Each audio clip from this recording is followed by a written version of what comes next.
Hello student, कैसे हैं आप सभी। आई होप आप सब लोग पढ़ रहे होंगे, क्वेश्चंस की प्रैक्टिस कर रहे होंगे। तो लास्ट टाइम हमने एक्सरसाइज 3.3 का क्वेश्चन नंबर 2 के 3 पार्ट्स को सॉल्व किया था। क्वेश्चन नंबर 1, 2 और 3।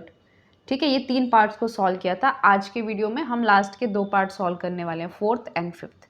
ठीक है, तो आसान होने वाला है। तो देखिए, डायरेक्टली क्वेश्चन पर आते हैं। क्या कहता है आपका question number 4। Meena went to a bank to withdraw 2000 rupees. Meena जो है बैंक में गई 2000 रुपये निकालने के लिए।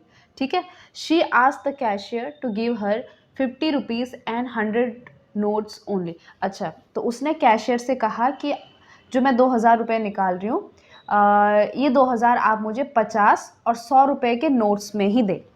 ठीक है, तो 2 नोट हैं उसके पास, एक 50 का और एक 100 का। Meena got 25 notes in all. अब नोट्स की बात चल रही है, तो टोटल जो है 50 और 100 के कितने नोट्स हैं? 25 नोट्स हैं टोटल मिला के। ठीक है, find how many notes of 50 rupees and 100 she received. तो बताइए 50 रुपये के कितने नोट्स और 100 रुपये के कितने नोट्स उसने रिसीव किए। तो हम क्या करेंगे कि number of notes of 50 rupees and number of notes of 100 rupees, इसी को हम x और y मान लेते हैं।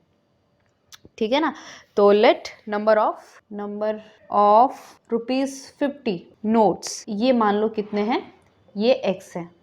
ठीक है, और let number of 100 rupee notes be y।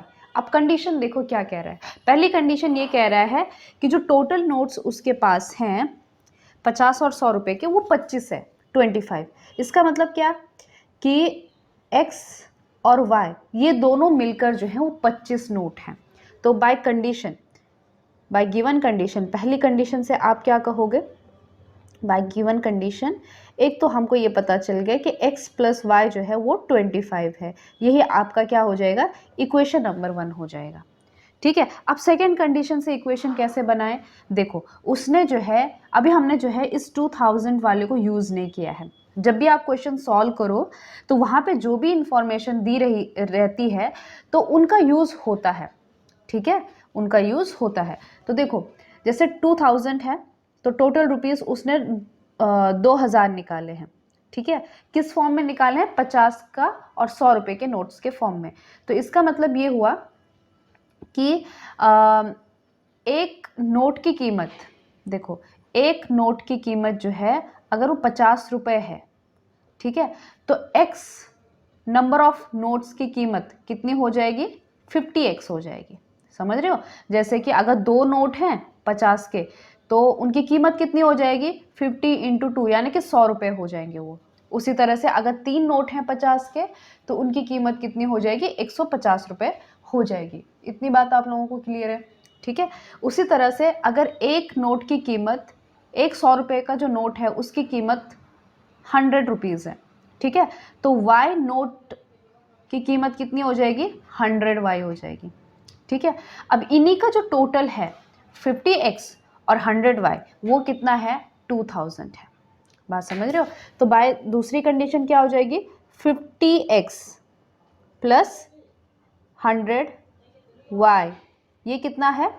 2000 rupees. तो आई होप आपको जो है ये सेकेंड कंडीशन में कोई डाउट नहीं होगा। ठीक है ना, कि किस तरह से 50x प्लस 100y को हमने 2000 क्यों लिखा। ठीक है ना, सारे 50 के नोट की कीमत कितनी होगी? सारे जितने भी 100 रुपये की नोट्स की कितनी होगी? ठीक है ना, y 100 रुपये की जो नोट है उनकी कीमत कितनी हो जाएगी? 100y हो जाएगी। और जो 50 के नोट हैं जो कि x है, तो उनकी टोटल कीमत कितनी हो जाएगी? 50x। और यही टोटल उसने कितना निकाला? 2000 रुपये निकाला है। क्लियर है इतनी बात? अब देखो, हमने इसको सॉल्व करना है बाय एलिमिनेशन मेथड। ठीक है ना, क्वेश्चन नंबर 2 में यही मेंशन है कि आपने एलिमिनेशन मेथड से सॉल्व करना है। तो देखो क्या कर सकते हैं हम यहाँ पे कि कोएफिशिएंट सेम करना है हमको। तो यहाँ पे एक चीज़ तो आपको नज़र आ रही है कि x के सामने है 50 और यहाँ पे x के सामने है 1। तो मैं क्या कर सकती हूँ कि इक्वेशन नंबर 1 को जो है 50 से मल्टीप्लाई करके यहाँ पे 50x बना सकती हूँ, और उसके बाद हम क्या कर सकते हैं? सब्ट्रैक्ट कर सकते हैं। तो यही करेंगे हम। So multiply equation number 1 by 50। ठीक है। अब 50 से मल्टीप्लाई करोगे तो क्या आएगा, 50 इंटू एक्स प्लस वाई, दोनों साइड करना है, जब भी मल्टीप्लाई करोगे तो दोनों साइड करना है, 50 इंटू 25। इतनी बात क्लियर है आप लोगों को। अब इसको अंदर डिस्ट्रीब्यूट कीजिए, तो 50 into x is 50x, 50 into y is 50y, which is equal to, ये कितना हो जाएगा, 5 5 ज़ा 25, 2 5 2 ज़ा 10, 12 और ये 0, 1250। ठीक है, ये होगी आपकी इक्वेशन नंबर 3। मैंने आपको पहले भी कहा है कि जो आपका इक्वेशन नंबर 1 और इक्वेशन नंबर 3 आया है, ये कैसे आया है, इक्वेशन नंबर 1 को किसी नंबर से मल्टीप्लाई करके आया है, तो ये दोनों एक्चुअली कैसे है, सेम लाइन है, कोइंसिडेंट लाइन है। ठीक है, ओके। अब हम क्या करेंगे, सब्ट्रैक्ट करेंगे, किसी को भी सब्ट्रैक्ट कर लो। एक काम करते हैं, 3 को 2 में से सब्ट्रैक्ट कर लेते हैं, तो ठीक है, इस तरह से लिखेंगे इक्वेशन, और यू कैन से सब्ट्रैक्ट इक्वेशन 3 फ्रॉम 2। ओके, इसको मैं रफ कर देती हूँ, आप नोट कर लीजिएगा, फ्रॉम 2। ठीक है, तो 2 वाले के ऊपर लिखो, तो 50x plus 100y is equal to 2000, minus करना है इसको, पहले लिख लेते हैं, 50x plus 50y is equal to 1250। अब इसको हम माइनस करेंगे, तो देखो जब भी माइनस करते हो तो साइन क्या हो जाता है, चेंज हो जाता है। तो यहाँ पे 50 के सामने प्लस है तो ये माइनस हो गया, प्लस है तो ये भी माइनस हो गया, और ये भी प्लस है तो ये भी माइनस हो गया। ठीक है, अब देखो प्लस 50x और माइनस 50x कैंसिल हो गए। अब ये 100 है, ये माइनस 50 है, तो कितना हो जाएगा, 100 में से 50 गया तो 50y इज इक्वल टू, अब इसको सॉल्व करो, 0 0 0 5 9 माइनस 2 इज 7, और यहाँ पे 0 750, तो y कितना आ जाएगा, y आ जाएगा आपका 750 डिवाइड में 50, ये 0 0 कैंसिल, ये कितना हो जाएगा, 5 1 ज़ा 5 2 और 5 5 ज़ा 25, यानी कि y आ गया आपका 15। ठीक है, y क्या था, नंबर ऑफ 100 रुपी नोट, तो जो 100 रुपये के नोट थे वो कितने आ गए, 15 आ गए। तो अब मैं x निकाल सकती हूँ, आप इक्वेशन नंबर 1 में पुट करो, पुट इन इक्वेशन नंबर 1, क्या आ जाएगा, x को ऐसे ही रखो, y की जगह उसका वैल्यू पुट करो, कितना, 15 इज इक्वल टू 25, तो x कितना, 25 माइनस 15, जो कि कितना है, 10 है। ठीक है, तो आपका 50 रुपये के नोट कितने यूज़ हुए, 10, और दूसरा क्या कि 100 रुपये के नोट कितने यूज़ हुए, 15। अब आप इसको थोड़ा सा वेरीफाई खुद कर सकते हो कि हमारा जो आंसर आया हो सही आया कि नहीं आया है। तो देखो सबसे पहले ये देखो कि 10 प्लस 15 ये कितना आ रहा है, ये 25 आ रहा है। तो पहली कंडीशन सेटिस्फाई हो रही है कि दोनों नोट मिला के टोटल नोट्स कितने थे, 25 थे। दूसरी कि क्या इनकी कीमत जो है वो 2000 आ रही है कि नहीं आ रही है, तो इक्वेशन नंबर 2 को ये सेटिस्फाई कर रहा है कि नहीं कर रहा है। ठीक है, तो 50 इंटू एक्स कितना है आपका 10 प्लस 100 इंटू वाई, तो 100 और y कितना है 15, इसको टोटल करके देखो तो ये कितना है, ये हो जाएगा आपका 50 इंटू 10 कितना हो जाएगा, 500 हो जाएगा, प्लस 100 इंटू 15 ये कितना हो जाएगा आपका 1500, दोनों को ऐड करो तो कितना हो जा रहा है, 1500 और 500 कितना हो जाएगा, 2000, तो आ जा रहा है आपका सेकेंड कंडीशन भी। ठीक है, इसका मतलब हमारा जो आंसर है वो सही है। चलो नेक्स्ट क्वेश्चन देखते हैं। अब ये क्वेश्चन जो है लगभग वैसा ही है जैसे आपने एक क्वेश्चन सॉल्व किया था टैक्सी वाला। टैक्सी वाले में था ना कि एक फिक्स चार्ज है और फिर पर किलोमीटर के लिए अलग चार्ज है, वैसे ही इसमें भी है। So a lending library has a fix charge for first 3 days and additional charge for each day thereafter. तो एक लाइब्रेरी है जो किराए पर किताबें देती है। ठीक है, तो उन्होंने क्या किया है कि एक फिक्स्ड चार्ज रखा है पहले 3 दिन के लिए। मतलब क्या कि आप कोई किताब जो है वो किराए पे लेना चाहते हो, ठीक है, तो पहले 3 दिन के लिए क्या है, फिक्स्ड चार्ज है, जितना भी रुपए देना होगा। ठीक, and additional charge for each day thereafter. इसके बाद यानी कि 3 दिन आप वो किताब रखोगे उसके लिए फिक्स चार्ज देना पड़ेगा, लेकिन उसके बाद पर डे के लिए, ठीक है, इसके बाद जो पर डे के लिए अलग सा चार्ज है। तो Sarita paid 27 rupees for a book kept for 7 days। तो सरिता ने जो है 7 दिन के लिए किताब ली। ठीक है, और देखो 7 दिन को आप तोड़ो 3 दिन तो फिक्स्ड वाले हो गए और 4 एक्स्ट्रा डेज वाले हो गए, तो 3+4 टाइप का हो जाएगा ये, ठीक है। तो इसने 7 दिन के लिए कितने रुपए दिए? 27 रुपीज दिए। While Susy paid 21 rupees for the book she kept for 5 days। और सुशी ने क्या किया कि 5 दिन के लिए बुक खरीदी, सॉरी किराए पे ली, तो उसने जो है 21 रुपीज पे किया। अब 5 दिन को आप कैसे लिख सकते हो? 3+2 लिख सकते हो, ठीक है। 3 दिन फिक्स चार्ज के लिए और 2 दिन एक्स्ट्रा चार्ज पर डे के लिए, ठीक है। What are fixed and charge for each extra day? तो इसी को हम क्या करेंगे, फिक्स्ड वाले को x मान लेंगे और प्रत्येक दिन के लिए जो एक्स्ट्रा चार्ज लग रहा है इसके बाद 3 दिन के बाद उसको हम y मान लेंगे और उस हिसाब से कंडीशन बना देंगे, ठीक है। तो मेन काम हमारा ये है कि हम क्वेश्चन को समझ ले पहले। So let fixed charge be x और यू कैन से ₹x, ठीक है।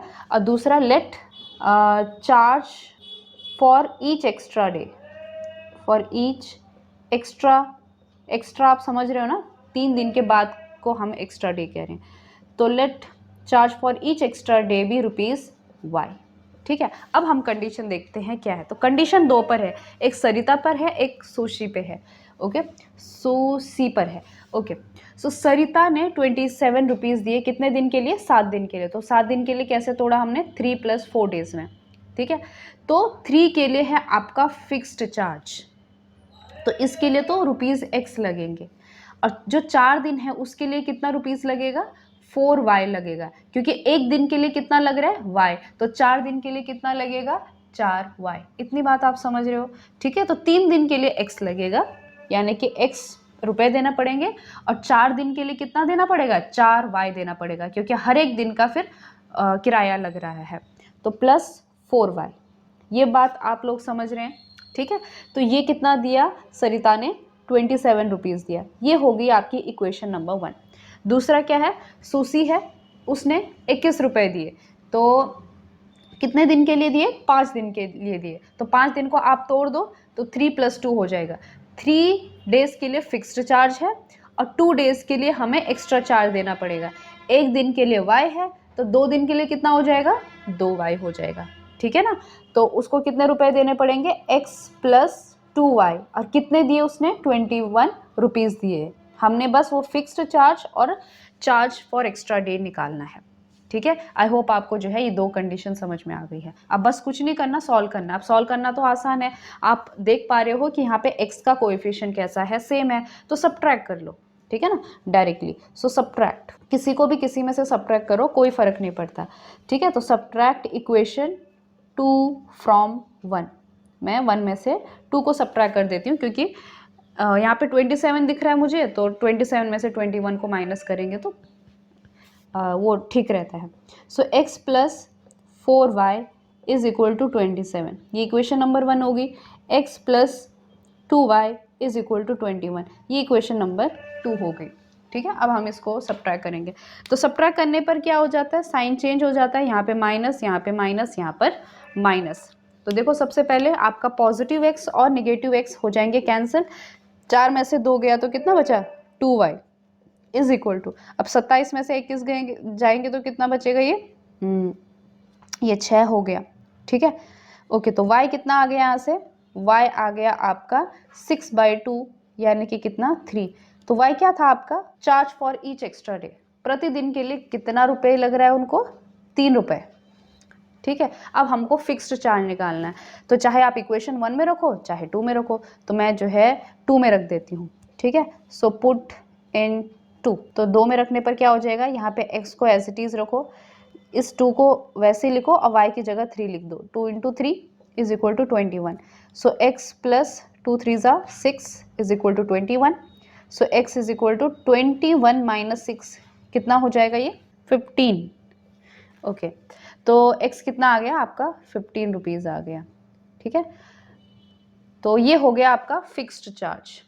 इतनी बात आप लोगों को क्लियर है? तो आप इसको खुद वेरीफाई कर सकते हो, ठीक है, किस तरह से 15 और 3 जो है इन इक्वेशन में पुट करके सेम आंसर आता है, मतलब सेटिस्फाई करता है, ठीक है। तो देखो अगर ये सिर्फ सोचने वाली बात है कि अगर 3 दिन के लिए ये 15 रुपये फिक्स कर रहे हैं, तो एक दिन का कितना हो जाएगा?